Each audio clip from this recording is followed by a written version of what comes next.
My name is Joseph Spendlove, and today I'd really like to talk to you about water. Now, the reason water is so important is if you think about your body, it's full of cells. Now, cells are filled with 90% water, and to replenish our body, to get good skin, and for generally just for our body to function, every single cell in our body has to rejuvenate, refresh itself. Now, to do this, our body needs water. Now, there are limited amounts of water in the foods we eat. If you think about fruit and vegetables, things like that, that is getting a small amount into our bodies. And then there are, of course, teas, coffees, colas, and things, which again, the biggest ingredient is water. Now, unfortunately, with a lot of those products, especially fizzy drinks, any drinks that have got a lot of sugar in, or a lot of toxins in, the problem with them is the fact that because they've got a lot of toxins, your body needs more water to get rid of those toxins, so the water can then go to those cells. So if, for instance, you're drinking flavored water or a water with any sort of flavoring or toxin in, then what you find is that your body actually needs more water than the person who's drinking plain water. So this is why we do recommend drinking just plain water to lose weight. Now, just talking a little bit more about water, the better quality of the water, the less toxins it's got in. For instance, let's talk about tap water.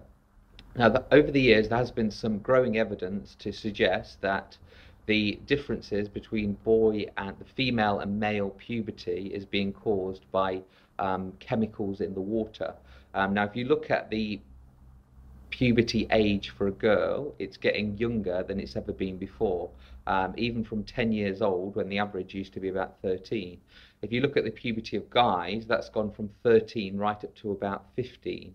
So there really is now a massive difference in the United Kingdom between the puberty, or in the Western world, in puberty of a girl and a boy through going through their puberty teen years. One of the biggest factors of this are the chemicals in the water, as I said. How do those chemicals get there? We're obviously treating more water now than we ever did before to try and get rid of the bad chemicals out of them. And also the use of things like the pill and toxins that we now take, really strong toxins that we now take every single day and are just getting recycled into our water and getting stronger and stronger. Now, that is by far the biggest reason why. Okay, if we're trying to detox our body with water, tap water, although it's good and it's a step in the right direction instead of sugary drinks, it is limited to the amount of detoxing and cleansing it will give our body. Now, for instance, a cheap water like this one, this is a supermarket owned brand one, and this was 38 pence for 2 litres. If you are on a budget, the other alternative is to get a 5 litre, which are under £1, a 5 litre one of those big gallon things, or you can buy them even bigger than that. Now, the reason mineral water is so good is obviously it is full of natural minerals and it hasn't got those added toxins in. Now, you can get something like a water filter. It will take a limited amount of the water of the toxins away, but still, it's not as good as mineral water. Now, many people will talk about the global effects of plastic. There's a lot of things on the internet. You just need to search about plastic bottles in the environment, and the plastic bottles themselves do cause to the toxic intake of the whole world. So you do need to have this in balance. What I would say is having a 50-50 ratio will give your body enough chance to detox everything away. If you have cancer or you're really, really ill and very, very toxic, then I can't stress enough short term how you should be drinking only mineral water. Okay, really, really important just to detox and get rid of those nasty toxins in your diet, in your body, that could be causing these really fatal diseases. Now, to do with the actual quality of the water, there's actually a lot of advice on the quality of the mineral water you're having. What I would say generally, because what can happen is with the cheaper waters, they stay on the shelves for longer, whereas if brands like Evian and Volvic and Buxton water, they often go off the shelves quickly. Therefore, the amount of time the plastic's got to go, small toxins in the plastic to go into the water, is greater with the cheaper brands because again, it's the processed. The whole making of them is a lot faster. With the big brands, they make it, sell it, make it, sell it. It's a very fast process. So this is the biggest reason why we do recommend quality water, but again, only if you can afford it. Now, to do with the mineral content and things like that, you can look up on holistic websites the exact quantities that you should be having. What I would say to you is, if you are buying a supermarket own brand water, that you get one grain of sea salt, okay, and just drop it into the water. Now, you shouldn't be able to taste that sea salt. If you can taste the sea salt, then you put too much in. So it's just a tiny little bit, guys, into the water, and again, it will just bring it back to its natural balance of a very high quality mineral water. The other options are a home filtration system. The best one is called reverse osmosis, and basically it takes all the bad stuff out and makes sure it does have the right balance of the good vitamins and minerals. So that's a good way to do it. It is quite expensive, so again, you might not be able to afford that at this point, but just wherever you are now with water, just step up. Um, Now, the actual amount of water you should be drinking, what I would say is, if you're not drinking any at the moment, then just start with 1 glass. Okay, if you're on 1 litre at the moment, then try and go on to 2 litres. The general recommendation is around 2 litres per day.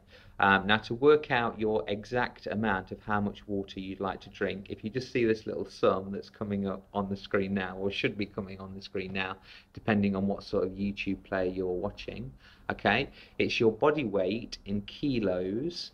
So I repeat, your body weight in kilos times by 0.033. So that's your body weight in kilos times by 0.033. And then you should have an amount in litres, how much your body needs per day. Now, for my size, I need 4.5 litres of water per day. Okay, now that is a lot of water, guys. That's 2.5 of these. This is a 2 litre bottle. So 2.5 of these per day for my body just to detoxify it. Now, the reason it needs so much water is because I've got a lot of cells. The bigger you are, it doesn't matter whether it's fat, it doesn't matter whether it's muscle, it doesn't matter whether it's bone. However you are weighty, it's still cells, and it needs to be having that water every single day. The good news is the lesser you weigh, as you lose weight, your water intake will come down as well naturally. So that's just a little bit of an amount and quantity. But what I would say to you is, if you are going to the toilet a lot, then just refine your water down a bit, because you can't make too big a jump, because your body just won't accept the amount of water. Finally, I would just like to share some tips with you how you can help your body take some water, to keep the water inside your body and not having to run to the toilets every 10 minutes. Now, room temperature water is the biggest thing, guys. So if you drink very, very cold water, what happens is your body can't absorb it, and therefore it will just get rid of it as fast as possible. Now, there's many magazine articles out there that suggest you to drink very, very cold water, because then it turns your metabolism on to heat up the water.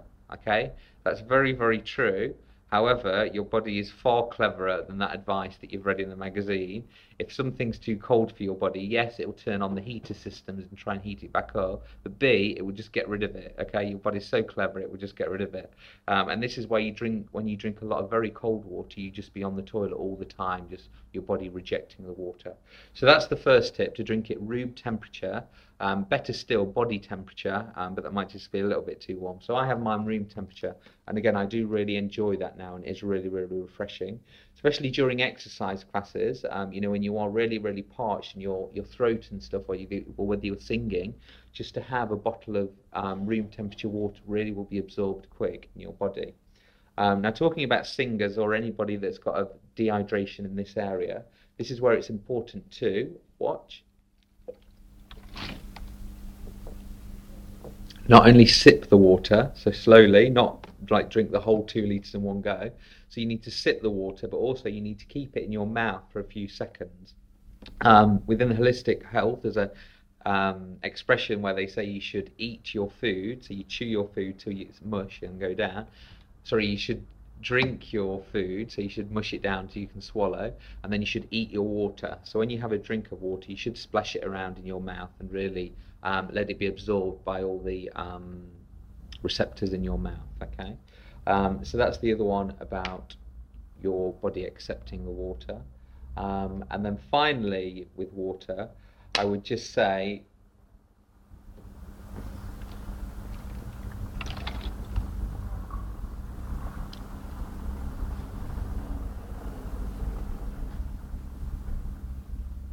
keeping room temperature